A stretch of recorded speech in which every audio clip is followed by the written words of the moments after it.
Years కి మంచి position లో ఉంటారు. చిన్న వయసుగా 25 ఇయర్స్, మీరు ఆల్మోస్ట్ 3 ఇయర్స్ మీరు ఈ 3 ఇయర్స్ మీరు చేయాల్సింది ఏంటంటే ఫస్ట్ కోచింగ్ తీసుకోవాలి, నెంబర్ ఆఫ్ అటెంప్ట్స్ ఇస్తూ ఉండాలి. Every year central government jobs 20,000 పోస్టులు వస్తూ ఉంటాయండి. మనకు తెలీదు. మన ఫ్రెండ్ ఏమంటాడంటే ఎవడరా పిఎం, ఎవడరా సీఎం, ఎవడరా చెప్పుకొస్తుంది. మా ఫ్రెండ్ ఒకడు ఉన్నాడు, 150 పోస్టులు పడ్డాయి గ్రూప్ 1, నేను రాయలేనురా, 1,00,000 పోస్టులు పడినప్పుడు చెప్పరా అన్నాడు. ఎన్ని పోస్టులు? మన మైండ్ ఎట్లా ఉంటుంది. కానీ వచ్చే ఈ గవర్నమెంట్ రాగానే 1 lakh సచివాలయం జాబ్స్ ఇచ్చేసారు. అది రా ఎందుకు వస్తుంది? ఈ 160 ప్రిపేర్ అయితే 1 lakh వస్తుంది. సచివాలయంలో తెలుగు అంతా సివిల్స్ క్యాండిడేట్స్, ఐఏఎస్ ప్రిపేర్ అయిన వాళ్ళు జస్ట్ ఎగ్జామ్ రాశారు, 78 మార్కులు వచ్చాయి. మిగతా వాళ్ళు 6 మార్కులు 2 మార్కులు పోయి. యాటిట్యూడ్ ఇంపార్టెంట్, అర్థమవుతుందండి. సో తను సివిల్స్ కి ఏమేమి బుక్స్ అన్నాడు అడిగితే అయితే ఇది అందరికి హెల్ప్ అవుతుంది. సో కొన్ని బుక్స్ చెప్తాను, నెంబర్ ఆఫ్ రాసుకోండి. ఇవి గ్రూప్ 1 గ్రూప్ 2 అన్నిటికీ హెల్ప్ అవుతుంది. First one modern Indian history, దయచేసి అందరూ రాసుకోండి. ఇవన్నీ గూగుల్ సెర్చ్ చేయండి. Modern Indian history first one, త్వరగా రాసుకోండి. ఆథర్ పేరు కూడా రాయండి. ఆథర్ పేరు కూడా రాస్తాను. ఒక 10 బుక్స్ చెప్తాను.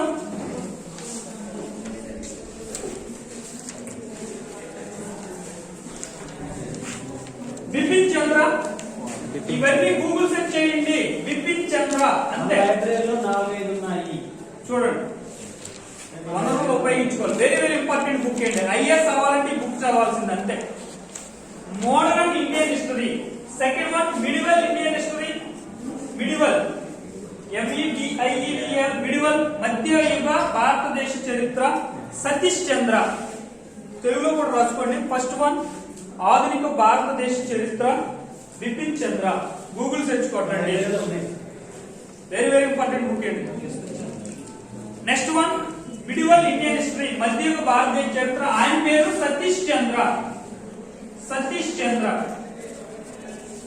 Very very important book. Third one ancient Indian history, ancient ప్రాచీన భారతదేశ చరిత్ర. ఇవన్నీ ఇంగ్లీష్ లో ఉంటాయి, తెలుగులోనే ఉంటాయి.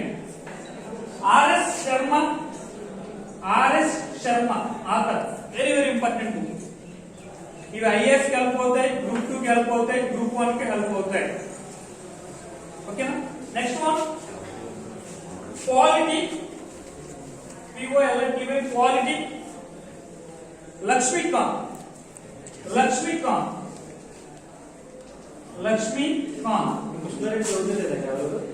ఇది సివిల్ సర్వీస్. కృష్ణారెడ్డి లోకల్. రాసుకోండి. GVK Krishna Reddy. Thank you sir, book చేశారు. So civil Krishna Reddy plus Ramadevi garu. క్వాలిటీకి వెళ్ళాలి అంటే క్వాలిటీ సబ్జెక్ట్ లక్ష్మీకాంత్ అనే బుక్ ఉంటుంది. ఇది సివిల్స్ కి హెల్ప్ అవుతుంది, ఇది గ్రూప్ 2 కి హెల్ప్ అవుతుంది. ఓకేనా. సో మీరు ఎవరైతే బుక్స్ అన్నారో నేను వాటి పీడిఎఫ్ కూడా నేను మీకు షేర్ చేస్తాను. ఇప్పుడు వాళ్ళిద్దరు విడిపోయారు, 2 బుక్లు అయ్యాయి. ఓకేనా. Next one general science. NCERT books. ఇవి ఎన్సీఆర్టీ బుక్స్ అని ఉంటాయండి, ఒక 5-6 ఉంటాయి. ఎన్సీఆర్టీ బుక్స్ అవి చదువుకోవాలి సైన్స్ నుంచి. Next one economy. వాయిస్ రాస్తున్నారా? మీరు వెళ్ళేటప్పుడు నాకు కొంచెం కనిపించాలంటే లాస్ట్ నుంచి. ఎకానమీ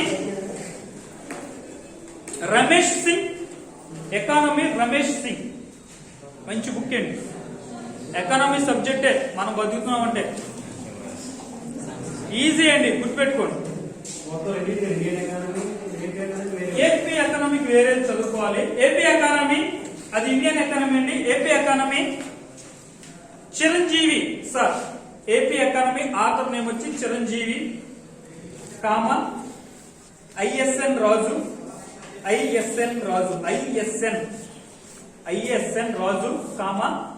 తెలుగు అకాడమీ బుక్స్ ఉంటాయండి. Very very important. Chiranjeevi sir ఇప్పుడు ఆర్సీ రీడ్ చెప్తున్నారు సార్. వైజాగ్ లో ఆయన హెడ్. మెటీరియల్ వచ్చేసి జెరాక్స్ సెంటర్లోకి వెళ్ళి నోట్స్ తెచ్చుకునే వాళ్ళమే.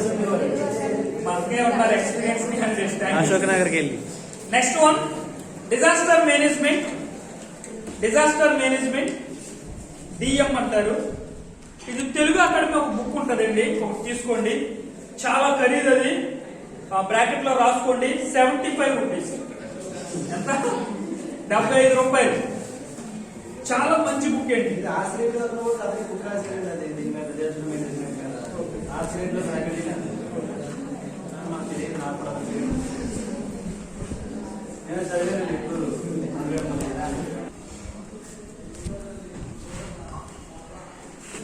Winners Publication. Winners, WINNERS. Winners Publications. Okay. And last one. ఇంకో బుక్ పేరు చెప్తారు, రాసుకోండి. ఏపీ హిస్టరీ జోగి నాయుడు. ఏపీ హిస్టరీ జోగి నాయుడు. ఈ బుక్స్ మీరు ఎవరైనా ఫ్రెండ్స్ షేర్ బుక్స్ అని పెట్టండి. హాయ్ సార్, మీ పేరు, కాలేజీ, మీ గోల్. నేను దాని తగ్గట్టు నోటిఫికేషన్స్ వచ్చి చెప్తాను. డిగ్రీ ఫైనల్ ఇయర్ వాళ్ళు రెడీగా ఉండండి. నెక్స్ట్ మంత్ నోటిఫికేషన్ ఉంది. Next month group 1, group 2 notifications ఉన్నాయి నెక్స్ట్ మంత్. ఓకే. సో ఎవరైనా వాయిస్ లో ఒకడు నుంచుని ఫీడ్బ్యాక్ ఇవ్వాల్సిందిగా కోరుతున్నాం. సో క్లోజ్ చేస్తున్నాం.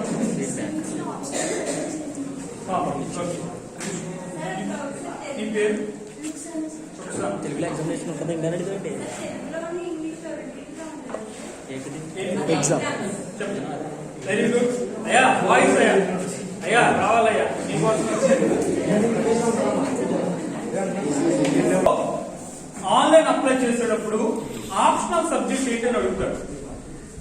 సో జనరల్ స్టడీస్ అనేది ఒక పేపర్ ఉంటాయి. ఇవి అందరూ రాయాలండి. 4 పేపర్లు ఉంటాయి, అందరూ రాసుకోవాలి. అయితే ఆప్షనల్ అని విడగొట్టేసాడు. ఈ సబ్జెక్ట్ మాత్రం మనకు నచ్చిన ఒక సబ్జెక్ట్ అక్కడ టిక్ కొట్టాలి. దీంట్లో సుమారుగా 20+ సబ్జెక్ట్స్ ఉంటాయి. దీంట్లో జాగ్రఫీ ఉండొచ్చు, పబ్లిక్ అడ్మినిస్ట్రేషన్, సోషియాలజీ, తెలుగు అన్ని ఉంటాయి. ఇంగ్లీష్ అన్ని ఉంటాయి. లిటరేచర్ సంబంధించి ఇంగ్లీష్, హిందీ, తెలుగు అన్ని ఉంటాయి. దీంతో పాటు జాగ్రఫీ, సోషియాలజీ, హిస్టరీ, ఓకేనా, మ్యాథమెటిక్స్, ఎలక్ట్రికల్ ఇంజనీరింగ్ అలా ఎన్ని ఉంటాయి? 20+ ఉంటాయి. మీకు నచ్చిన సబ్జెక్ట్ ఎంచుకోవచ్చు. అది పీజీ చేయమన్నా పర్లేదా? పీజీ చేయమన్నా పర్లేదు. Any degree qualification. నాకు జాగ్రఫీ అంటే ఇంట్రెస్ట్ అనుకుంటే జాగ్రఫీ పెడితే క్వశ్చన్ పేపర్ జాగ్రఫీ గురించి అడుగుతాడు. నేను యాక్చువల్ ఇంజనీరింగ్ చదివాను. నేను ఏం చేశానంటే వేరే ఆప్షన్ పెట్టుకున్నాను. సోషియాలజీ మేము వేరే ఆప్షన్స్ పెట్టుకుంటాం. ఆంథ్రోపాలజీ అన్ని ఉంటాయి. ఒకసారి చూడండి ఈజీగా. ఈ ఒక్కసారి ఆప్షనల్ సబ్జెక్ట్ కానీ పెడితే ఒకసారి ఎగ్జామ్ రాస్తా మనం సెలెక్ట్ కాకపోతే మన వాళ్ళు వేరే సబ్జెక్ట్ వెళ్తారు. అలా వెళ్ళకూడదు. దాని మీద 3 ఇయర్స్ చదువుకోవాలి. అప్పుడు సబ్జెక్ట్ అనేది వస్తుంది. నెక్స్ట్ క్వశ్చన్ పేపర్ ఇంగ్లీష్ లోను, హిందీలోనూ ఉంటుంది. ఇంగ్లీషు, హిందీలోనూ ఉంటుంది. నువ్వు ఏ లాంగ్వేజ్ అయినా రాసుకోవచ్చు. మీకు ఇంగ్లీష్ అర్థమైంది అనుకో, తెలుగులో రాసేసుకోవచ్చు. తెలుగులో కూడా రాసుకుని సివిల్స్ అవ్వచ్చు. అయితే అనేది ఏంటంటే క్వశ్చన్ పేపర్ హిందీలో ఇవ్వడం వలన వీడికి హిందీ వాళ్ళు ఎక్కువ సెలెక్ట్ అయిపోతున్నారు. ఇది ఒక ప్రాబ్లం ఉంది, నేను చాలా గమనించాను. ఎందుకంటే ఆ ఇంగ్లీష్ లో క్వశ్చన్ అర్థం అవుతున్నాను. చిన్న లింక్ ఎక్కడ అంటాడు అర్థం మారిపోతుంది. ఏది రా నారేదో అంటాడు, ఆ సంబంధం మనకు తెలియలేదు అనుకోండి, నువ్వు రాసిందంతా తప్పు అయిపోతుంది. హిందీ వాళ్ళకి ఒక్కడికి ఇంగ్లీష్ రాదు. మొత్తం 10 రాష్ట్రాలు ఉన్నాయి. రాజస్థాన్, మధ్యప్రదేశ్, వీళ్ళందరూ హిందీ రాసేస్తున్నారు. ఐఏఎస్ అయిపోతున్నారు, మనకు వచ్చేస్తున్నారు. ఆడు చిన్న వయసులో కొట్టేసాడు పేపర్. అది మన ఇంట్లో వాళ్ళు చెప్తారు, ఆడు కొట్టేది వీడికి రాలేదని చెప్పి మనసులో అనుకుంటారు. అవునా? అయితే రాజ్యాంగంలో గుర్తించిన భాషలు 22 లాంగ్వేజ్లు ఉన్నాయి. సో చాలా మంది రిప్రజెంటేషన్ ఇస్తున్నారు, కానీ వాళ్ళు ఆత్మలు పట్టించుకుంటారు. ఎందుకంటే వీళ్ళ హవా ఎక్కువ ఉంది కదా. అదే అయితే ఇంగ్లీష్ లో ఇచ్చారనుకోండి, మన వాళ్ళు సక్సెస్ అయిపోతారు. మన వాళ్ళు ఇంగ్లీష్ బాగా ఉంటారు, కానీ హిందీ అట్లా సెలెక్ట్ అయిపోతుంది. అదొకటి. క్వశ్చన్ పేపర్ అయితే మాత్రం నీకు ఇంగ్లీష్ క్వశ్చన్ ఉంటుంది, ఆన్సర్ మాత్రం 10 పాయింట్లు రాసుకోవాలి. ఎన్ని మార్కులు ఉంటే అన్ని పాయింట్లు అక్కడ రాయాలి.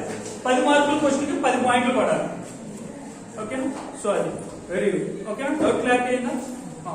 నెక్స్ట్ ఆప్షనల్ సబ్జెక్ట్ గా ఒకటి తీసుకోవాలి. నువ్వు డిగ్రీలో అది చదవకపోయినా పర్వాలేదు, ఒకటి తీసుకోవచ్చు. Okay. Any doubts? Guntur Anusha. So close చేస్తున్నాను. నాకు బాయ్స్ కొంచెం ఫీడ్బ్యాక్ సరిగా ఏమి ఇస్తే నేను వెళ్తాను. మీకు విషయం చెప్తున్నాను చూడండి, మీకు మంచి ఆపర్చునిటీ. ఎస్ఐ కానిస్టేబుల్ జాబ్స్ వస్తాయి. ఒక 5 సంవత్సరాలు 6 సంవత్సరాల క్రితం చదివినోడు మీతో పోటీ పడలేడు, గుర్తుపెట్టుకోండి. ఒక వ్యక్తి ఉన్నాడు 7 years క్రితం ఎస్ఐ చదివాడు, ఇప్పుడు మానేశాడు. ఎస్ఐ బాడీ ఫిట్నెస్ ఉండాలి. 7 సంవత్సరాలు మనోడు ఫిట్నెస్ లేదు, ఇంకేముంటది? ఎవరికి ఎక్కువ అవకాశం ఉంటుంది? సో మీకు ఎక్కువ అవకాశం ఉంటుంది. థ్యాంక్ యూ సార్, మాకు ఈ ఆపర్చునిటీ ఇచ్చినందుకు, మీరు చెప్పినందుకు మా కోసం ఇలా. అదే సార్, అక్కడి నుంచి వచ్చి మా కోసం ఇంత టైం స్పెండ్ చేసినందుకు చాలా థ్యాంక్స్ సార్. మాకు ఎంతో నాలెడ్జ్ చెప్పినందుకు, మాకు ఇవన్నీ స్పాన్సర్ చేస్తున్నందుకు కూడా చాలా థ్యాంక్స్ సార్. అదే టెన్ చేస్తాను జన్మవంశీ సార్. Thank you. ఏం చదువుతున్నావు? Second BSc. గుడ్. ఆ పదం గుర్తుపెట్టుకోండి. అచీవర్స్ అంటే ఏంటి, మీనింగ్ ఏంటి? అచీవర్స్ అంటే ఏంటి? ఎస్, సాధించేవాళ్ళు. నేను ఏతో స్టార్టింగ్ అవ్వాలని ఆ పేరు పెట్టాను అనమాట. Achieve something. ప్రతి ఒక్కరికి ఈక్వల్ ఆపర్చునిటీస్.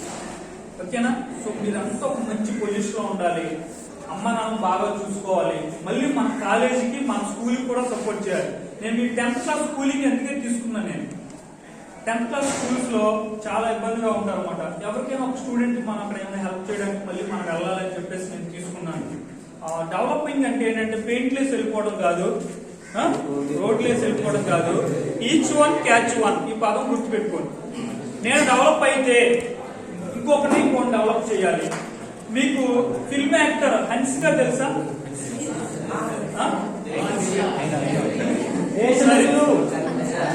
నేను ఆ అమ్మాయి గురించి ఒక విషయం చెప్తాను చూడండి.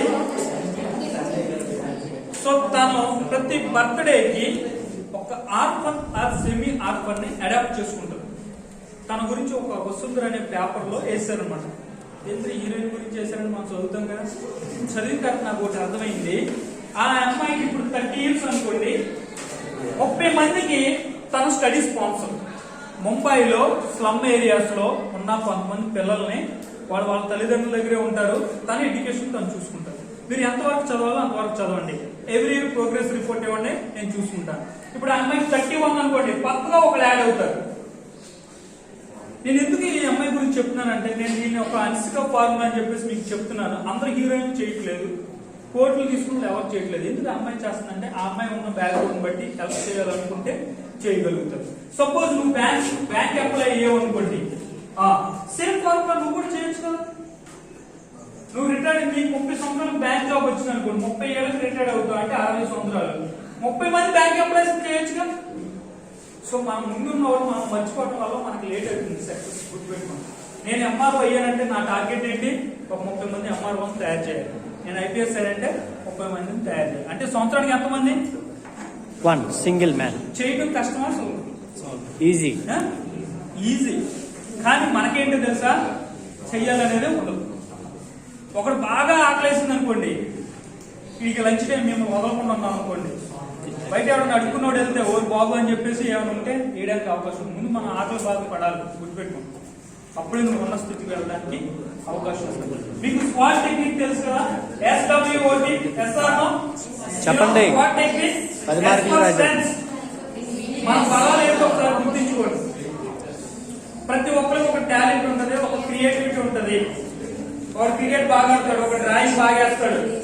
అయితే ఆ క్రికెట్ డిస్ట్రిక్ట్ ఛాంపియన్ చేస్తున్నారో చూసుకో. గల్లీలో ఉండకూడదు. కబడ్డీ బాగా ఆడుతున్నాం అనుకో, స్పోర్ట్స్ లోకి వెళ్ళాలి. NCC, NSS లో ఉంటే 2% రిజర్వేషన్ ఉంటుంది. త్వరగా నువ్వు ఆర్మ్డ్ ఫోర్స్ లోకి వెళ్ళడానికి అవకాశం ఉంటుంది. ఇవన్నీ స్ట్రెంత్. మన స్ట్రెంత్ ఏంటి? 2 బిల్డింగ్లు ఉన్నాయి సార్, ప్రెసిడెంట్ సార్, నాకు 10 ఎకరాలు పొలం ఉంది సార్. అవన్నీ నువ్వు అక్కడే పెట్టుకో. Next weakness. ఓకేనా? సో ఇటువంటి ప్రోగ్రామ్ జరిగినప్పుడు నేను లాస్ట్ బెంచ్ కొంతమంది గమనిస్తా ఉన్నాను, కామెంట్స్. అవునా? నాకు మీరు ఎవరు తెలియదు. నేనే ఖర్చు పెట్టుకుని ఆ ఫ్లెక్సీలు వేసుకుని తినక ఇట్లా వచ్చేది. వచ్చిన రిసోర్స్ పర్సన్ స్నానం చేయకుండా ప్రేమతో బైక్ కొంటాడు. వీడు రోడ్డు మీద వెళ్ళకుండా ఎలా వెళ్తాడు? రోడ్డు మీద వెళ్తా ఉంటాడు. Next mobile technology. మొబైల్ మన చేతిలో ఉండాలి కానీ మనం మొబైల్ చేతిలో ఉండకూడదు, గుర్తుపెట్టుకోండి. హైదరాబాద్ లో కొంతమంది మొబైల్ ద్వారా జాబులు చేసేస్తున్నారు. వాళ్ళు నెలకి 30,000 సంపాదిస్తున్నారు, సాఫ్ట్వేర్ ఎంప్లాయీస్. మనం టైం వేస్ట్ చేసుకుంటూ ఉంటాం. ఆన్లైన్ మీటింగ్లు జరుగుతున్నాయి, కోర్సులు నేర్చుకుంటున్నారు. కరోనా టైంలో ఒక అమ్మాయి మొబైల్ ద్వారా దాదాపు 240 సర్టిఫికేట్ కోర్సులు నేర్చుకున్నాను. ఎన్ని 2 years లో 240 సర్టిఫికేట్ కోర్సు. 6 నెలల కోర్సు, 3 నెలల కోర్సు. ఎందుకంటే 2 సంవత్సరాలు కదా కరోనా. మనకేమో నెల రోజులు ఎంజాయ్ చేస్తాం, మళ్ళీ ఇంకో నెల రోజులు ఇంపార్టెంట్. సో ఉన్న వనరులను ఉపయోగించుకోవడమే ఆపర్చునిటీ. ఓకేనా. చాలా మంది 5 years నేను టార్గెట్ చేశాను, కొంతమంది రాలేదు, కొంతమంది వర్షం అని చెప్పి కాలేజీకి రాలేదు, కొంతమంది చలిగా ఉందని చెప్పేసి కూడా కొంతమంది రాలేదు. ఓకేనా. మనకున్న థ్రెడ్స్ ఏంటంటే ఒకసారి చెప్పిన చూడండి, ఒక గోల్ లేకపోవడమే ఒక అవరోధం. నీకంటూ ఒక లక్ష్యం లేకపోతే పక్కన నిన్ను వాడేస్తాడు, గుర్తుపెట్టుకోండి. నేను ఎంతో మందిని చూస్తా ఉన్నాను. దాదాపు ఇప్పుడు సుమారు ఒక డిగ్రీ క్యాండిడేట్స్ మాత్రమే బాయ్స్, మీలాంటి వాళ్ళని కొన్ని 100 మంది నేను చూస్తూనే ఉంటాను. మనం ఏమి చేయడానికి అవకాశం. ఓకేనా. So all the best, your bright future. So principal గారికి, అదే వైస్ ప్రిన్సిపల్ సార్ గారికి థ్యాంక్స్ తెలియజేస్తున్నాను. ఇలా సార్, నేను పాలకొల్లు నుంచి వచ్చాను. అక్కడ కాలేజీలో మీటింగ్ పెట్టినప్పుడు ఈ కాలేజీ కూడా అనుకున్నాను. కొన్ని కారణాలు అన్నమాట. ఒకటి, వర్షం వస్తుంది, వెళ్ళకపోతే ఏంటి. 2, అవుట్ గోయింగ్ తక్కువ మంది వస్తారు. 3, ఎగ్జామ్స్ ఉన్నాయి, ఎందుకు వెళ్ళటం. నాకు అనిపించింది ఎలా ఉన్నా పర్వాలేదు, ఒక్క 10 మంది ఉన్నా హాయ్ చెప్పేసి వచ్చేద్దాం అనుకున్నాం. ఎంతమంది కూడా గ్యాదర్ అయ్యారు. సో 56 మెంబర్స్ వచ్చారు. సో మీ అందరికి థ్యాంక్స్ తెలియజేస్తున్నాం. నాతో పాటు ఉన్న సార్ వాళ్ళకి, సార్ ఓకే సార్, సార్ మీ పేరు బాలా సార్. బాలా సార్కి, ఎందుకంటే నేను స్టార్టింగ్ నుంచి సార్ రిసీవ్ చేసుకుని నాతో పాటు ఉన్నారు. స్టాఫ్ కూడా ధన్యవాదాలు తెలియజేస్తున్నాను. So once again, so thank you one and all the best.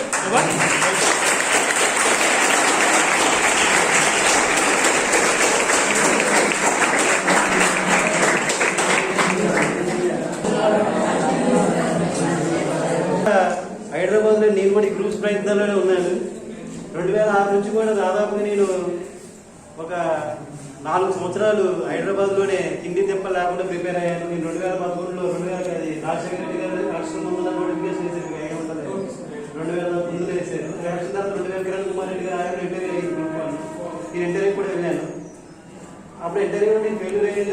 Group 2 వచ్చింది, ఏరియాస్లో వచ్చింది, అసిస్టెంట్ సెక్షన్ ఆఫీసర్ వచ్చింది సార్. అదే సమయంలో నేను స్కూల్ అసిస్టెంట్ కూడా రాశాను. హై స్కూల్లో స్కూల్ అసిస్టెంట్ వచ్చింది, హై స్కూల్లో జాయిన్ అయ్యాను. అంత ముందే నేను అంత దూరం ఉండేది. ఇంకా మీకు డిగ్రీ ఫస్ట్ ఇయర్లో జాయిన్ అవ్వగానే జాబ్ వచ్చింది. రైల్వేలో టీటీగా జాయిన్ అయ్యాను. నేను 10th క్లాస్ నుంచి చదివాను జాబ్ కోసం, ఎందుకంటే మాది రూరల్ ఏరియా బాగా. నేను డిగ్రీ అయిపోయిన 6 నెలలకి, డిగ్రీ 10th క్లాస్ ఇంటర్మీడియట్ అయిన 6 నెలలకి నేను జాబ్లో జాయిన్ అయ్యాను. 19 years. కానీ అది నాకు అంతగా నచ్చలేదు. నచ్చకపోవడంతో మళ్ళీ మానేదని చెప్పి పట్టుకున్నాను. మళ్ళీ కొంతకాలం వేరే జాబ్ చేశాను. కొంతమంది నేను ఎక్సైజ్ ఎస్ఐ కూడా పనిచేశాను. ఎక్సైజ్లో ఆదిలాబాద్ జిల్లాలో పనిచేశాను. గ్రూప్ 2 వచ్చింది. తర్వాత ఎడ్యుకేషన్ ఫీల్డ్ వైపు ఇంట్రెస్ట్ రావడం, తర్వాత అలాగే ఇటు వచ్చాను. చాలా జాబులు చేశాను. జాబ్ కొట్టడం అనేది ఒకసారి మనం సిన్సియర్గా ప్రిపేర్ అవ్వాలి. నేను దగ్గర 4 సంవత్సరాలు ప్రిపేర్ అయ్యాను. 2005 నుంచి 2011 వరకు ప్రిపేర్ అయ్యాను. ఆర్టీసీ క్రాస్ కోర్స్ లో ఉన్నాను సార్. చిరంజీవి గారి దగ్గర, నాగార్జున గారి దగ్గర కూడా చదువుకున్నాను. ఎకనామిక్స్ అక్కడే చదివాను నేను. సార్ చెప్పిన వాళ్ళందరూ దాదాపు నేను ఆ రోజు సార్ చూస్తే నేను గుర్తు వస్తుంది. నేను అప్పుడు ఎలా ఉండేవాడు. ఆర్టీసీ క్రాస్ కోర్స్ దగ్గర ఒక లైబ్రరీ కూడా ఉంటుంది, సెంట్రల్ లైబ్రరీ ఉంటుంది. ఆ లైబ్రరీలో చదువు చైర్ కొనుక్కొని ఆ చైర్కి తాళ వేసుకొని ఎవరు తీసుకెళ్ళకుండా అలాగే నేను దగ్గర 5 సంవత్సరాలు ప్రిపేర్ అయ్యాను. ఎంత ఎలా ఉంటుందంటే మన చుట్టూ ఒక ప్రపంచం, అది ఇలా ఉండదు, అదొక ప్రపంచం. మన చుట్టూ ఎలా ఉంటారంటే ఎవడు ముందు వెళ్తారు, ఆ చదివేస్తుందంటే మనం చదవాలి. అదొక ప్రోడి ప్రపంచం. అది మీరు ఆర్టీసీ ట్రాన్స్ఫర్స్ నాకు ఇప్పుడు గుర్తుంది, అశోక్ నగర్. ఖచ్చితంగా మీరు వెళ్ళండి కోచింగ్, ఎందుకంటే మీకు అక్కడ కాంపిటేటివ్ స్పిరిట్ వస్తుంది. ఇక్కడ ఉంటే ఎలా ఉంటుందంటే యూత్లోకి అప్పుడు నాకంటే ఇక్కడ అంతమంది పోలీసులో లేదనిపిస్తుంది, అంత శ్రద్ధే కాబట్టి. మీకు అర్థమైంది. అక్కడికి వెళ్ళారంటే మీకు అర్థమవుతుంది ఏంటంటే ఇలా ఉంటారా అని అర్థమైందా, ఎలా ఉంటారని మీకు అర్థమవుతూ ఉంటారు. నమ్మరమ్మాయి, నేను గ్రూప్ 2 నాకు గ్రూప్ 1 రాలా, కానీ నేను గ్రూప్ 1 చదివిన తర్వాత నేను డిఎస్సి రాసే స్కూల్ అసిస్టెంట్ స్టేట్ ఫస్ట్. నీకు అర్థమైందా? ఒకసారి ప్రిపేర్ అవ్వాలి. 5 సంవత్సరాలు నేను ఒకేసారి 5 సంవత్సరాలు ఎలా ప్రిపేర్ అంటే చెబుతున్నాను చూడండి. అసలు అదొక యజ్ఞం. ఇల్లు గుర్తురాదు, అమ్మ నాన్న గుర్తురాదు, ఆ బుక్సే 24 పర్సెంట్ ఏం వస్తుంది. అప్పుడు మాకు ఈ అంత రాలేదు సార్, యోజన అంత బాగాలేదు. కానీ అప్పుడు మాకు ఇది వచ్చేది, విజేత కాంపిటీషన్ వచ్చేది 15 రోజులు ఒకసారి ఉద్యోగ సోపాలు వచ్చేది. అది కూడా మాకు కొనుక్కోవడానికి మనకు డబ్బులు ఉండేవి కాదు కదా. అక్కడ సెంట్రల్ లైబ్రరీకి వెళ్ళి చదువుకునేవాళ్ళు. అప్పుడు నేను ఒకసారి అందులోకి వెళ్తాం, మీకు అసలు చదువు అంటే ఎలా ఉంటుందనే విషయం అర్థమవుతుంది. సార్ చెప్పిన విషయాలంటే నాకు అప్పుడు మళ్ళీ ఒకసారి గుర్తొచ్చింది, మళ్ళీ గల ప్రపంచం అంతా. ఇప్పుడు అదంతా దాటి చాలా కాలం అయిపోయింది, 10 సంవత్సరాలు అయిపోయింది. అర్థమైంది. జాబ్ సంపాదించడం అంటే చెప్తున్నా కదా, ఒక 5 సంవత్సరాలు కష్టపడాలి, తర్వాత ఏ ఎగ్జామ్ అయినా రాయొచ్చు. ఎందుకంటే 50% దాదాపుగా అదే ఉంటుంది, 50 నుంచి 60% అదే ఉంటుంది, మిగిలిన 40% మారుతూ ఉంటుంది. నీకు అర్థమైందమ్మా? కాబట్టి ఖచ్చితంగా నువ్వు గవర్నమెంట్ చెప్తున్నా కదా, ఊరినే రాదమ్మాయి, ఊరిని ఈజీగా రాదు. ఖచ్చితంగా 3 సంవత్సరాలు కష్టపడాలి, కూర్చొని కష్టపడాలి. కూర్చొని అంటే రోజుకి కనీసం లేదని 10 గంటలు 15 గంటలు చదవాలి. ఇంటి దగ్గర చదవలేం కాబట్టి మనం ఖచ్చితంగా వేరే దగ్గర రూమ్ తీసుకుని, అక్కడ ఎలా ఉండేదంటే రూములు ఒక వెళ్ళినప్పుడు అంత డబ్బులు ఒక 1000 రూపాయలు 1500 తీసుకుని వెళ్ళాను. వెళ్ళినప్పుడు బెడ్స్ ఇస్తారు అంతే, రూమ్ అంటే బెడ్ అంతే కదా సార్. ఇప్పుడేమైనా మారిందా సార్? అంతే సార్. రూమ్ అంటే బెడ్ అంతే, నీ బెడ్ నీ రూమ్. ఒక రూమ్ లో ఒక బెడ్ నీది అంతే. ఆ బెడ్ మీద కూర్చొని చదువుకుంటే, స్టడీ రూమ్ కొంచెం దూరంలో ఉంటుంది. ఆ బెడ్ మీద పడుకోవడం, స్టడీ రూమ్ లో చదువుకోవడం, టైం పెట్టినట్టు భోజనం చేయడం అంతే. బెడ్డే నీది. ఇక అర్థమైందమ్మా? ఒక 5 సంవత్సరాలు ఉన్నాను, తర్వాత ఇబ్బంది, డబ్బులు అంతగా లేవని తర్వాత ఏం చేసేవాళ్ళం అంటే మనం రూమ్ ఒక 5 కలిపి రూమ్ తీసుకొని కొంతకాలం ఉన్నాం ఇలాగా. కానీ ఆ లైఫ్ బాగుంటుందమ్మా. ఈ కాంపిటేటివ్ ప్రపంచం అది ఇలా ఉంటుందని ప్రపంచం చూస్తే ఖచ్చితంగా మీరు అందరూ మీ అంత తెలుగు ఎవరు ఉండరు అక్కడ. బీటెక్ చదువు వస్తారు మీలాగానే. ఏది బీటెక్ అని ఎకనామిక్స్ అంటే ఏంటో తెలియదు, పాలిటిక్స్ అంటే ఏంటో తెలియదు, 0 నాలెడ్జ్తో వస్తారు. ఇక్కడ మీ బిఏలో ఉన్న నాలెడ్జ్ అది నేర్చుకోవడానికి 1 సంవత్సరం పడుతుంది. మీకు అర్థమైందమ్మా? మీరు వెళ్ళారంటే అక్కడికి మీరే హీరోలు. వెళ్ళి మీరు ఖచ్చితంగా 1 సంవత్సరం కూర్చుంటే ఈజీ కొట్టేస్తారు జాబ్. నేను చెప్పాను సార్, మొన్న జాయిన్ అయినప్పుడే చెప్పాను కదమ్మా, 10th క్లాస్ నుంచి 6 నుంచి 10th క్లాస్ వరకు బుక్స్ చదవమని చెప్పాను సార్. చేసేవాళ్ళు చేస్తున్నారు, చేయవాళ్ళు. ఎందుకంటే మనం ఒక గుర్రాన్ని నీటి వరకు తీసుకెళ్ళాం కనుక మనం తాగించలేము కదా. You cannot make it drink. కాబట్టి ఖచ్చితంగా ప్రిపేర్ అవ్వండి అమ్మా. ఆర్కిడ్ మండలంలో ఎవరు ఉన్నారా?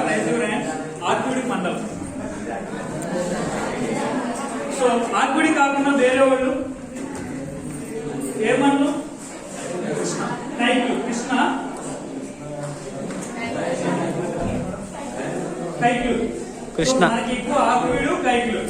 ఉండి ఎవరు ఉన్నారా? ఉండి గడప కాళ్ళ ఏమున్నారు? అయితే మన కైక్లూరు 2 జిల్లాలు, ఇది వెస్ట్ గోదావరి, కైక్లూరు ఏలూరు జిల్లా. Okay okay. So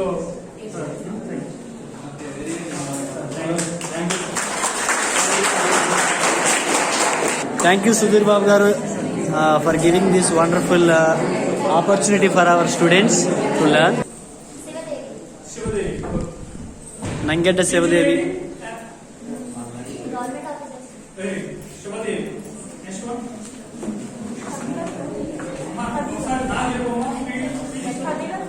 voice ఇంపార్టెంటా?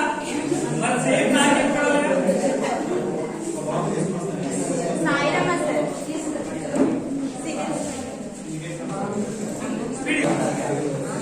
Ashwini Bank, Triveni Bank, bank na government job. అది బ్యాంకులు గవర్నమెంట్ కాదైతే. Next you.